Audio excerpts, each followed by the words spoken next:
अस्सलाम वालेकुम। ये स्टूडेंट आई होप आप सब बिल्कुल ठीक होंगे।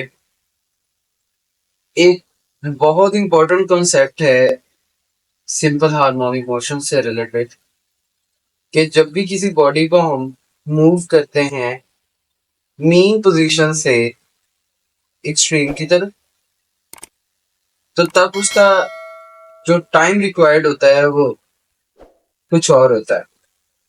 लेकिन वहीं पे अगर हम उस सिंपल हार्मोनिक मोशन परफॉर्म करती हुई बॉडी को मूव करवाएं एक्सट्रीम से मीन की तरफ, तो उसका रिक्वायर्ड टाइम जो है वो अलग होता है।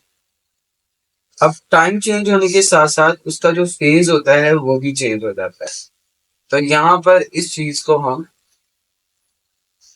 एक क्वेश्चन से समझेंगे। दो क्वेश्चन है मेरे पास। एक में ये है कि मैं मैच को मूव करवा रहा हूँ और मैच को मूव करवा रहा हूँ मीन से एक्सट्रीम की तरफ, और एक में मैं मैच को मूव करवाऊंगा एक्सट्रीम से मीन की तरफ। सो देखें, अगर हम किसी बॉडी को मीन से एक्सट्रीम की तरफ मूव कराएं तो उसके डिस्प्लेसमेंट का फार्मूला यूज करते हैं x is equals to x not sine of omega t. अब यहाँ पर हमने कैलकुलेट करना है वो टाइम जो रिक्वायर्ड होगा to move from mean to half of its amplitude, यानी इसका टोटल एम्पलीट्यूड यहाँ से लेकर यहाँ तक का जो डिस्टेंस है वो एक्स नॉट है।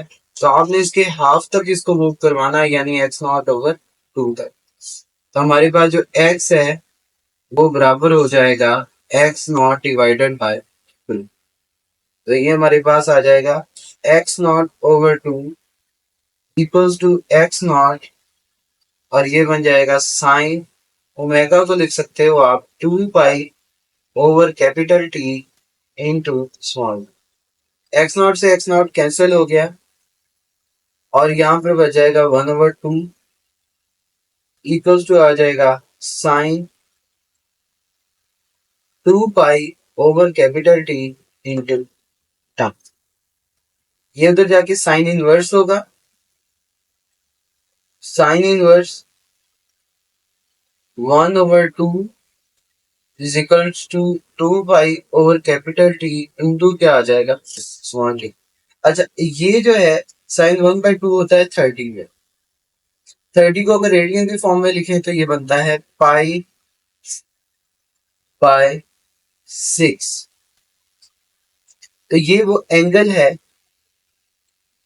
जो बॉडी कवर करती है जब वो मीन से हाफ ऑफ द एक्सट्रीम तक जाएगा। तो मतलब हमें यहाँ पर फेज पता चल गया कि जो कवर करता है वो थीटा होता है इसका पाई/6, या फिर आप इसको 30 डिग्री भी कह सकते हैं। तो इस तरीके से अगर हम अब टाइम पीरियड को देखें तो ये बन जाएगा हमारे पास 2 pi divided by capital T into small T. Pi से पाई कैंसिल, 2 नीचे आके डिवाइड होगा 12 बन जाएगा। तो जो टाइम रिक्वायर्ड होगा वो t/12 होगा। तो इतना टाइम रिक्वायर्ड होता है इस बॉडी को मीन से हाफ ऑफ द एक्सट्रीम तक मूव करने के लिए। तो टाइम जो हमें यहाँ पे मिल गया वो मिल गया t/12। अब हम देखते हैं कि अगर हम इस बॉडी को एक्सट्रीम से मीन की तरफ लेकर जाएं तो फिर कितना टाइम रिक्वायर्ड होगा और उसका फेज क्या होगा। देखें यहाँ पर अब जो हम फार्मूला इस्तेमाल करेंगे, तो जब हम मीन से एक्सट्रीम से मीन की तरफ आए तो फार्मूला होता है x is equals to x not cos of omega t. अब हमने इसको मूव किया और हाफ ऑफ द डिस्प्लेसमेंट तक मूव किया है यहाँ से। तो ये हमारा एक्स नॉट है, तो हमने हाफ ऑफ द डिस्प्लेसमेंट यानी एक्स नॉट ओवर टू तक मूव करवाया। तो ये हमारे पास बन जाएगा x not over two equals to x not, और ये बन जाएगा कॉज ऑफ मेगा। अब एक्स नॉट से एक्स नॉट कैंसिल हो गया, 1/2 बनेगा, और ये जो हमारे पास कॉस इनवर्स 1/2 है इक्वल्स टू आ जाएगा ओमेगा टी के। और ये आपको पता है कॉस 1/2 होता है 60 डिग्री पे, जिसको हम लिख सकते हैं पाई/3। ये बराबर आ जाएगा 2 पाई/कैपिटल टी इंटू आ गया स्मॉल टी। अब ये हमारे पास वो फेज है या वो एंगल है जो बॉडी कवर करती है और एक्सट्रीम से मीन की तरफ आ रही है, और इस केस में एक्सट्रीम से हाफ ऑफ द एक्सट्रीम तक आई। तो यहाँ पे एंगल कितना लगा है, पाई/3, या फिर इसको आप कह सकते हो 60 डिग्री। तो ये एंगल लगा। अब इसको टाइम कितना रिक्वायर्ड होगा, तो पाई से पाई कैंसिल हो जाएगा, तो इधर आके डिवाइड होगा, तो स्मॉल टी हमारे पास बन गया है T/6। तो जो टाइम रिक्वायर्ड होगा वो हमारे पास आ जाएगा, जो टाइम रिक्वायर्ड होगा वो होगा T/6।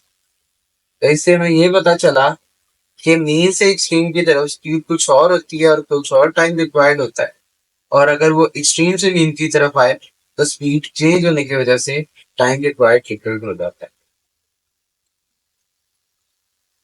हाँ हाँ